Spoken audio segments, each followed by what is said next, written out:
ఈశ్వరుడు అన్నవాడొకడు ఉన్నాడని, వాడొక మాట చెప్పాడని, వాడు చెప్పినట్టు బ్రతుకుదామని స్పృహ లేకుండా భోగముల మీద అనురక్తితో తిరిగి తిరిగి తిరిగి తిరిగి ఎప్పుడో కష్టం వచ్చినప్పుడు ఎప్పుడన్నా మీరు వెంకటాచలం వెళ్ళారా అండి అని అడిగారు అనుకోండి, వెంకటాచలమా అని, అది కూడా గోదావరి అనేవాళ్ళు ఉంటారు, గోదావరి అంటుంటారు. ఏమిటో తెలుగు భూమిలో గోదావరి ఎక్కడి నుంచి వచ్చింది? గోదావరి ఉంది కానీ గోదావరి ఎక్స్ప్రెస్ అనేవాళ్ళు 105 ఉంటారు. 95 మంది గోదావరి ఎక్స్ప్రెస్లో వచ్చానంటే గోదావరి ఎక్కడి నుంచి వచ్చింది నీకు? అలా వెంకటాచలం అండి అనేవాడే. అసలు వెంకటాచల క్షేత్రానికి వచ్చి వెంకటాచల క్షేత్రం అంతా పర్యటించి స్వామి కారుణ్యానికి పొంగిపోయి, స్వామి రాత్రి లేదు పగలు లేదు, ఇంత జనమా, ఇంతమంది తడి బట్టలతో నీకు అంగప్రదక్షిణాలా, ఇంతమంది తలనీలాలు ఇచ్చేసి నీ దగ్గరికి వచ్చి దర్శనమా, ఇంతమంది ముడుపులు తీసుకొచ్చి హుండీల్లో వేసేస్తున్నారా, ఎప్పుడు వింటున్నావయా ఈ కష్టాలన్నీ? కళ్ళందుకే ఇలా నామాలు పెట్టేసుకుని నిద్రాముద్రాం నిఖిల జగతి రక్షణే జాగరూకం అని దక్షిణాయనంలో పడుకున్నవాడు ఆంతరంగంలోకి చూసినట్టు వచ్చే వాళ్ళ మనస్సులు చూస్తాడు. వ్యాసుడు అందుకే ఓ మాట అన్నాడు, వెంకటాచల క్షేత్రంలో వెంకటేశ్వర స్వామి వారి ముఖమండలం బహుప్రసన్నంగా ఉంటుందట. ఒక్కొక్క రోజున ఎంతో సంతోషంగా ఉంటుంది. అర్థం ఏమిటో తెలుసా? కొండ మీదకి ఎవరో ధార్మికులు వచ్చారని గుర్తు. ధర్మమునందు విశేషమైన అనురక్తి ఉన్న వాళ్ళు కొండ మీదకి వచ్చారనుకోండి, ఆ రోజు మురిసిపోతాట, రే ఒక్కడు వచ్చాడరా, వాడు వచ్చాడమ్మా అని వెళ్ళి ఆ తల్లికి ఒకళ్ళమాతకి చెప్పుకుని, పద్మావతి వచ్చాడే బిడ్డడు, వాడు వచ్చాడే అని అలా రా రా రా రా అని మురిసిపోయేవాడిని చూస్తూ ఆనందపడిపోతాట.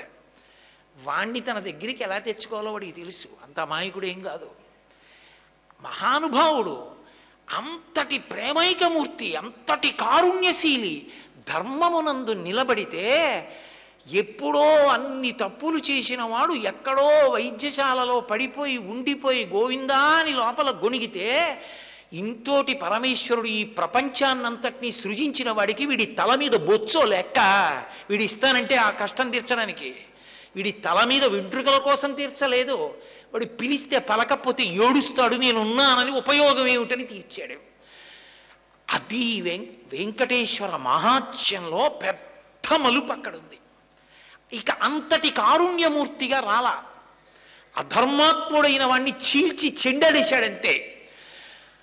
గోపరాజు గారు దాశరథి శతకంలో అంటాడు, బండన భీముడర్తజన బంధముడు ఉజ్వల బాణతోన కోదండ కళాప్రచండ భుజతాండవ కీర్తికి రామమూర్తికి రెండవ సాటి దైవిమిక లేడను చొన్గడకట్టి భేరికా దండడంబుల జండము నిండా మత్త వేదండము నిక్కి చాటెదను దశరథి కరుణాపయోనిధి అంటాడు.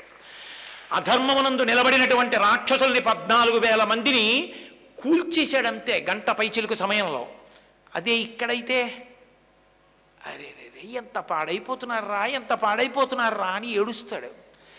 వెంకటాచల క్షేత్రంలో ఆయన చెప్పుకున్నాడు లక్ష్మీదేవితో, ఏరుకుంటా హుండీ దగ్గర, తెలుసా ఆ డబ్బులన్నీ నేను తీసుకుంటాను అనుకుంటున్నావా? కాదు, ప్రత్యేకంగా కొంతమందిని పిలిపించుకుంటా కొండకి. ఎందుకో తెలుసా? కుబేరుడికి వడ్డీ కట్టడానికి డబ్బు తక్కువ అవుతుంటుంది, నాకు పాకెట్ మనీ ఉండదు, నాకు కావలసిన ద్రవ్యం తగ్గుతుంది కలియుగంలో. అప్పుడు నేను ఈ పాపరూపమైన ధనాన్ని పుచ్చుకోను, ఆ హుండీల్లో డబ్బు నాకు అక్కర్లేదు.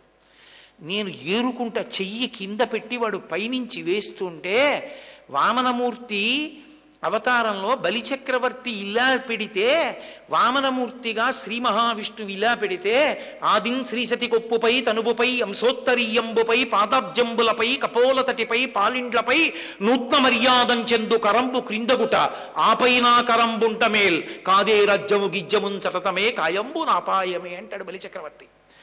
నా చెయ్యి పైన, శ్రీమన్నారాయణుడి చెయ్యి కింద అంటాడు. హుండీ కింద చెయ్యి పెట్టి వెతుక్కుంటా వాడు వేసే రూపాయి కాసు కోసం. ఎవరిదో తెలుసా? ఇలను పుణ్యాత్ములైన వారిచ్చినట్టి ధనము నేను కొంత గైకొని, కొంత ధనము ధనదుకు వడ్డీ చెల్లించి వింతలేల చేయుచుండెదను అనుచు మచ్చికను పలికే.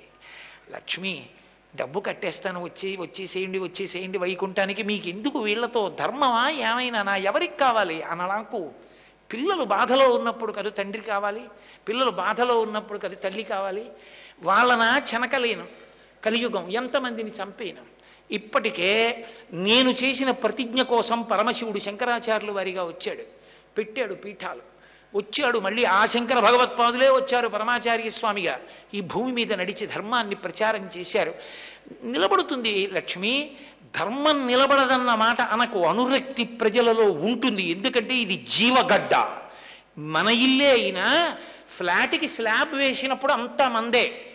నేనే 2 గోడలు పెట్టి ఇది బాత్రూమ్ అన్నాను. అది బాత్రూమ్ అని నేను నిర్ణయం చేశాక ఇంకెప్పుడు నేను అందులో భోజనం చేయను. ఇది నా భోజనశాల అని నేను నిర్ణయించుకున్న తర్వాత అందులో స్నానం చేయను. పరమేశ్వరుడే ఈ భూమండలాన్నంతటినీ సృజించిన ఒక్క భరతఖండాన్ని మాత్రం కర్మభూమిగా నిర్ణయం చేశాడు. ఇది కర్మభూమి, ఇది వేదభూమి, ఇది యజ్ఞభూమి, ఇది పాడవదు లక్ష్మి. మళ్ళీ ధర్మం నిలబడుతుంది. నా బిడ్డలందరికీ ధర్మంలో అనురక్తి కలుగుతుంది. కలిపురుషుడి వలన వచ్చేటటువంటి సౌలభ్యమేదో దాన్ని పొందుతారు. కలిపురుషుడి వలన వచ్చే ప్రమాదం నుంచి తప్పుకోవడం అలవాటు చేసుకుంటారు. దానికి ఒక్కటే కారణం, నా వంక చూస్తారు. వాడున్నాడు కాపాడాడు, వాడు మనని కాపాడగలిగిన వాడు ఉన్నప్పుడు మనకెందుకు ఈ అధర్మం, మనకొద్దని వదిలిపెడతారు. అందుకని మౌన సందేశంతో నించుంటాను, మాట్లాడను, అలా నిలబడుంటా. ఎన్ని రాత్రులు, ఎన్ని పగళ్ళు, ఎన్ని సంవత్సరాలు నిలబడతానో తెలుసా? కాలు ఇలా కదపను, అరికాళ్ళు తిమ్మిర్లెక్కినా ఇలా అనను. స్వేచ్ఛయా క్రీడతే తత్ర. ఆయనకి నొప్పులు లేవని మీరు అనుకోవద్దు. తరిగొండ వెంగమాంబ లాంటి మహాభక్తురాలు పట్టింది కాళ్ళు అర్ధరాత్రి లోపలికెళ్ళి. ఆయనకి కాళ్ళు నిప్పెడతాయి, ఆయనకి బడలిక ఉంటుంది, కానీ ఆయన ఓర్స్తున్నాడు. ఎందుకంత ఓర్పో తెలుసా? కలిపురుష లక్షణం. ఎంతమంది ఇన్ని ఆపదలకి లోనైపోతున్నారు. ధర్మం ఒక్కటి వదిలిపెట్టేశారు. ఒక్క ధర్మాన్ని పట్టుకుని ఉంటే నేనే ధర్మస్వరూపాన్ని. ఈ ఆపద ఎందుకు అసలు? వీళ్ళకి ఎంత సంతోషంగా, ఎంత హాయిగా ఉండేవారు. అరే రే, ఇంత గొప్ప దేశంలో, ఇంత గొప్ప యజ్ఞభూమిలో, ఇంత గొప్ప వేదభూమిలో, ఇంత గొప్ప కర్మభూమిలో ఎందుచేత ధర్మం ఇలా లుప్తమైపోతోంది అని ఆర్తి చెందుతూ, ఆయనకి పరమ విశ్వాసం ఉంది ధర్మం నిలబడుతుందని.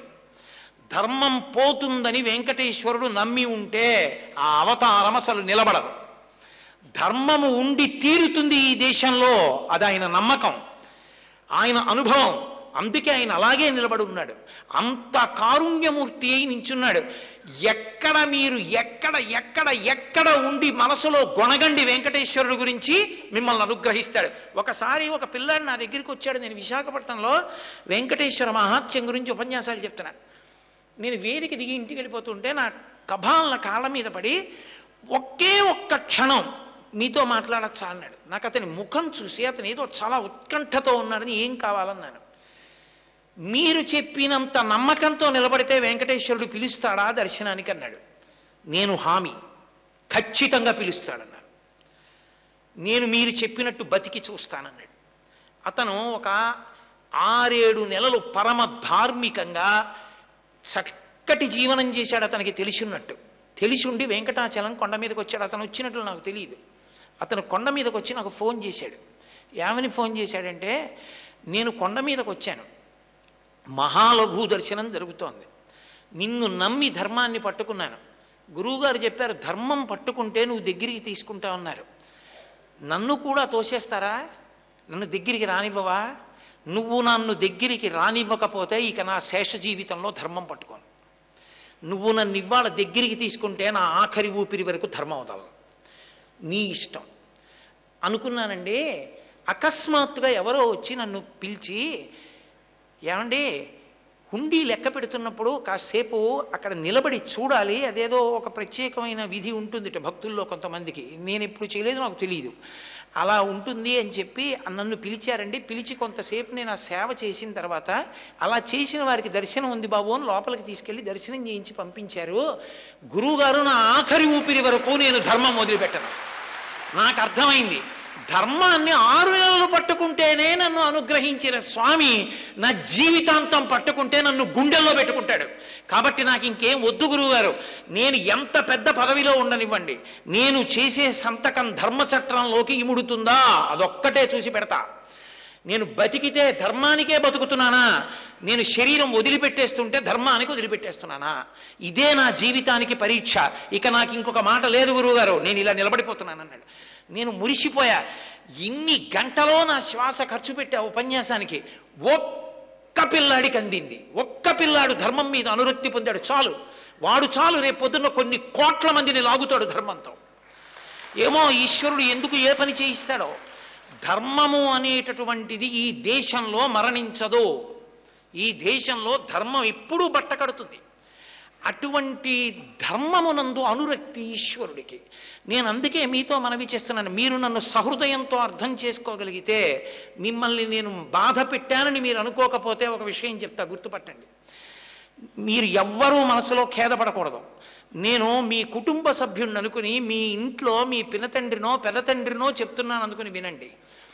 నా ఇంట్లోనే నేను కూర్చుని ఉన్నాను అనుకోండి, చాలామంది నన్ను చూడడానికి ఎవరో వస్తూ ఉంటారు, ఏదో కోటేశ్వరారంటే ఒక గౌరవం ఉండి వస్తూ ఉంటారు.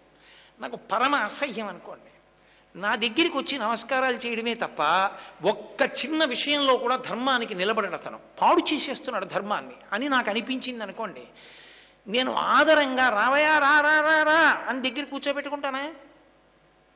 నేనేం చేస్తాను? అక్కడి నుంచి చూడగానే బాగున్నారా, సంతోషం, కొంచెం నేను పనిలో ఉన్నానయ్యా, ఉపన్యాసానికి వెళ్ళిపోవాలి, వేరొకసారి కలుద్దాం అని ఇలాగే అంటాను. అప్పుడు అతను ఏం చేయాలి? అక్కడి నుంచే వెళ్ళిపోవాలి కాదు. నాకు అనురక్తి ఉందనుకోండి, నేనేం చేస్తాను? నేను ఎంత హడావిడిలో ఉన్నా, ఓయ్ ఎంత కాలానికి కనబడ్డావా, రా రా రా రా రా, ఉపన్యాసానికి వెళ్ళిపోతున్నాను, ఓ పని చేస్తావా, నిన్ను చూసి చాలా రోజులైంది, నువ్వు కారు ఎక్కువ నాతో, ఉపన్యాసానికి వెళ్ళే వరకు నాతో మాట్లాడుతూ వద్దు కానీ మళ్ళీ అటు నుంచి మాట్లాడుతూ వద్దాం అంటానా అననా?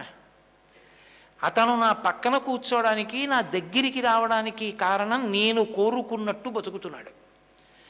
అతను దూరం నుంచి వెళ్ళిపోవడానికి కారణం నేను కోరుకున్నట్లు బ్రతకట్లేదు. మహాలఘు అతిలఘు ఎందుకు వచ్చాయంటే మనం ఆయన కోరినట్టు బ్రతకట్లేదు. అందుకే దూరం నుంచి వెళ్ళిపోతున్నాం. వెంకటేశ్వరుడికి మనం ఎంత కాలం దూరం నుంచి వెళ్ళిపోతామో అది పరిపాలనా సౌలభ్యమునకు కలికితురాయి కాదు.